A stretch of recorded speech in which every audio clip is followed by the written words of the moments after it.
Hello everyone, welcome back to my YouTube channel biology classes. आज मैं 11th class के लिए केमिस्ट्री का फर्स्ट टॉपिक रसायन विज्ञान के मूलभूत सिद्धांत लेके आई हूँ। तो यहाँ पे देखते हैं रसायन विज्ञान है क्या। विज्ञान की वह शाखा जिसमें पदार्थों के संगठन, गुणों तथा परिवर्तन का अध्ययन किया जाता है, उसे रसायन विज्ञान कहते हैं। ठीक है, अब यहाँ पे देखते हैं रसायन विज्ञान का उदय, मतलब कि रसायन विज्ञान का विकास कैसे हुआ, रसायन विज्ञान का की उत्पत्ति कैसे हुई। ठीक है, तो यहाँ पे देखिए रसायन विज्ञान को अंग्रेजी में हम लोग केमिस्ट्री कहते हैं। ठीक है, इसकी उत्पत्ति केमिया से हुई है और केमिया को हम लोग काली मिट्टी जो होती है उसको केमिया कहते हैं, जो कि मिस्र में पाई जाती है और इसको कैम्बिया कहा जाता है। ठीक है, अतः रसायन विज्ञान का उदय सबसे पहले मिस्र देश में हुआ। ठीक है, इसी के नाम पर इसको केमिस्ट्री कहा गया है। अब यहाँ पे देखते हैं कि रसायन विज्ञान की कितनी शाखाएं हैं। तो रसायन विज्ञान की 2 शाखाएं हैं, जो कि एक क्या है, इसमें थ्योरेटिकल केमिस्ट्री आती है, एक में अप्लाइड केमिस्ट्री। थ्योरेटिकल में इसमें थ्योरी वगैरह हम लोग पढ़ते हैं, उसे थ्योरेटिकल बोलते हैं। अप्लाइड जिसमें कि हम लोग लेबोरेटरी में जितने भी ये लेबोरेटरी में हम लोग जो प्रैक्टिकल करते हैं उसे अप्लाइड केमिस्ट्री कहते हैं। ठीक है, अब उपरोक्त वर्गीकरण सामान्य है। ठीक है, अब रसायन विज्ञान को 4 भागों में बांटा गया है। अब हम 4 भाग कौन कौन से हैं अब ये देखते हैं। 4 भाग, पहला organic chemistry, inorganic chemistry, physical chemistry, अब एनालिटिकल केमिस्ट्री। अब हम पहले देखते हैं कि ऑर्गेनिक केमिस्ट्री क्या है। ऑर्गेनिक केमिस्ट्री इसमें सभी कार्बनिक यौगों का जो जितने भी कार्बनिक यौगिक होते हैं उनका अध्ययन किया जाता है। किसमें? ऑर्गेनिक केमिस्ट्री के अंतर्गत कार्बनिक यौगिकों का अध्ययन किया जाता है। ठीक है, इनऑर्गेनिक केमिस्ट्री क्या है, इसमें सभी क्योंकि जितने भी होते हैं केवल कार्बन को छोड़कर सभी तत्वों का अध्ययन किया जाता है। अब इसमें फिजिकल इसमें कार्बनिक एवं अकार्बनिक यौगिकों के गुणों का अध्ययन किया जाता है।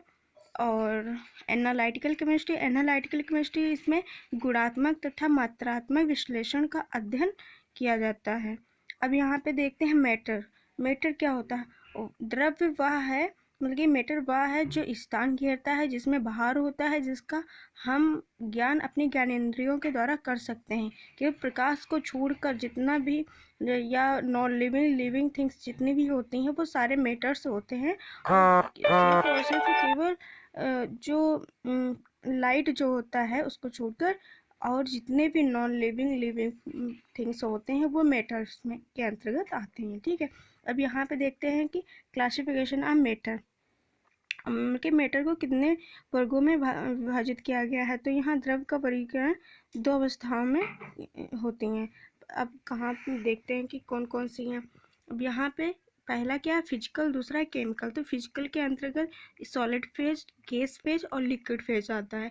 अब केमिकल में कितने एलिमेंट के अंतर्गत मेटल, नॉन मेटल और सब मेटल आते हैं। और दूसरा जो है वो कंपाउंड और तीसरा क्या, मिक्सचर आता है। अब कंपाउंड कितने होते हैं, compound inorganic compound, organic compound होते हैं। ठीक है, और हम यहाँ पे एलिमेंट, कंपाउंड और मिक्सचर 3 केमिकल के अंतर्गत आते हैं। ठीक है, केमिकल मैटर के अंतर्गत। अब यहाँ फिजिकल क्लासिफिकेशन देखते हैं हम लोग हैं। तो भौतिक वर्गीकरण में मुख्य 3 अवस्थाएं होती हैं। पहला कौन सा, सॉलिड वे द्रव जिनका आकार तथा आयतन दोनों निश्चित होते हैं, ठोस कहलाते हैं। मतलब कि इनके अंतर्गत जितने भी वो द्रव होते हैं, इंटर स्पेसिफिक फोर्स जो होता है वो बहुत ही कम होता है, मतलब कि बिल्कुल होता ही नहीं है। इंटर स्पेसिफिक फोर्स जो होता है उनको हम सॉलिड कहते हैं। जैसे कि लकड़ी, पत्थर, लोहा आदि जितने भी होते हैं वो सॉलिड ही होते हैं। अब यहाँ पे लिक्विड वे द्रव जिनका आयतन तो निश्चित होता है किंतु आकार अनिश्चित होता है। मतलब कि इनमें इंट्रामोलिकुलर स्पेस जो होता है वो इनमें इंटरमोलिकुलर स्पेस पाया जाता है। जो सॉलिड होता है उनमें इंटरमोलिकुलर स्पेस जो होता है वो नहीं पाया जाता है। और लिक्विड में इंटर स्पेसिफिक मोलिकुलर स्पेस जो होता है वो पाया जाता है। ठीक है, तो इनमें कुछ पाया जाता है, जैसे कि कुछ दूरी पे स्पेस होता है। ठीक है, अब जैसे कि जल, मतलब कि लिक्विड में कौन कौन से आते हैं, दूध, तेल, ग्लिसरीन आदि ये सब लिक्विड के अंतर्गत आते हैं। अब हम लोग देखते हैं गैस फेज। वे द्रव जिनका आयतन तथा आकार दोनों अनिश्चित, मतलब कि इनका कोई वेरिएबल, उनके कांस्टेंट नहीं रहते हैं। इनका जो आयतन और आकार जो होता है वो क्या होता है, कांस्टेंट नहीं होता है। तो इनमें जो मॉलिक्यूलर स्पेस जो होता है, इंटर स्पेसिफिक मॉलिक्यूलर स्पेस जो होता है वो बहुत दूर दूर तक होता है। मतलब इनमें कि वो उनका कोई होता ही नहीं है, बहुत में जो इंट्रामोलिकुलर स्पेस जो होता है बहुत दूर दूर तक होते हैं। ठीक है, तो उनको गैसेस फेज कहते हैं। ठीक है, अब यहाँ पे देखते हैं कौन कौन, जैसे वायु, ऑक्सीजन, अमोनिया, नाइट्रोजन, ये जितने भी होते हैं वो गैस फेज में आते हैं। ठीक है, अब केमिकल क्लासिफिकेशन हम लोग देखें। रासायनिक प्रकृति के आधार पर रासायनिक वर्गीकरण को 3 भागों में बांटा गया है। पहला को एलिमेंट, तत्व के एलिमेंट वह पदार्थ है जिसे रासायनिक अथवा भौतिक विधियों द्वारा आगे सरल पदार्थों में विभाजित नहीं किया जा सकता। जैसे लोहा, चांदी, तांबा आदि जितने भी होते हैं इन्हें एलिमेंट कहते हैं। जैसे क्लासिफिकेशन के एलिमेंट को 4 भागों में विभाजित किया गया है। अब पहला कौन सा है, मेटल, नॉन मेटल और सब मेटल। कि मेटल अब देखते हैं कि वे तत्व जो इलेक्ट्रॉन त्याग कर आसानी से धनायन में परिवर्तित हो जाते हैं उसे धातु कहते हैं। मतलब जितने भी लिथियम, सोडियम, मैग्नीशियम, जितने भी ये होते हैं ये मेटल्स में आते हैं। ठीक है, और कॉपर, जितने भी होते हैं जिनमें, जैसे कि अब यहाँ पे हम देखते हैं Na हमेशा प्लस में आता है। पोटेशियम जितना, ये हमेशा इन पे प्लस चार्ज, तो ये क्या होता है, धातु होते हैं। अब नॉन मेटल देखते हैं। नॉन मेटल क्या होते हैं, नॉन मेटल वे तत्व जिन परमाणुओं में इलेक्ट्रॉन ग्रहण करके ऋणायन बनाने की प्रवृत्ति रखते हैं उसे अधातु कहते हैं। जैसे क्लोरीन, ब्रोमीन, आयोडीन, तो क्लोरीन पे माइनस चार्ज होता है।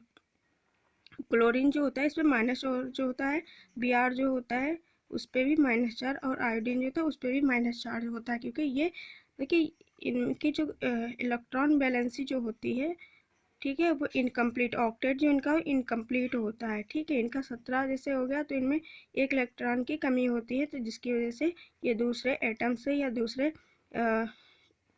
तत्व से एक इलेक्ट्रॉन उधार लेते हैं, जिसकी वजह से इन पर माइनस चार्ज आ जाता है। अब सब मेटल देखते हैं। कुछ तत्वों के गुण धातुओं व अधातुओं के बीच में होते हैं, उन्हें अधातु कहते हैं। जैसे सिलिकॉन।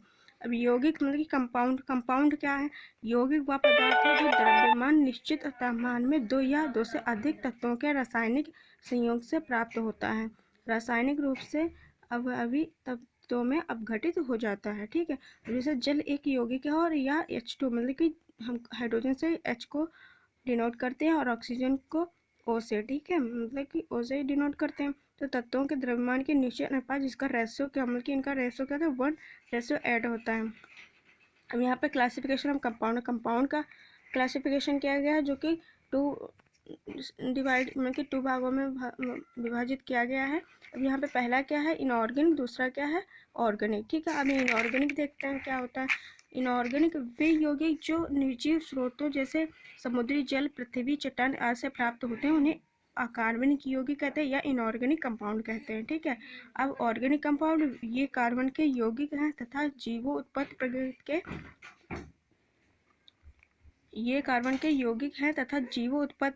के होते हैं। ये स्रोत जीव जंतु व वनस्पतियों से प्राप्त किए जाते हैं। ठीक है, बल्कि ये जितने लिविंग ऑर्गेनिज्म होते हैं उनके द्वारा प्राप्त होते हैं, उनके थ्रू ये प्राप्त होते हैं, जिनको हम क्या कहते हैं, ऑर्गेनिक कंपाउंड कहते हैं। अब हम तीसरा जो आता है ये मिक्सचर कहते हैं, जब 2 या 2 से अधिक तत्व या यौगिक किसी भी अनुपात में मिलाकर दिए जाते हैं। इस प्रकार के संयोग से प्राप्त पदार्थों के मिश्रण को मिक्सचर कहते हैं। ठीक है, thank you for watching, please share, subscribe and comment.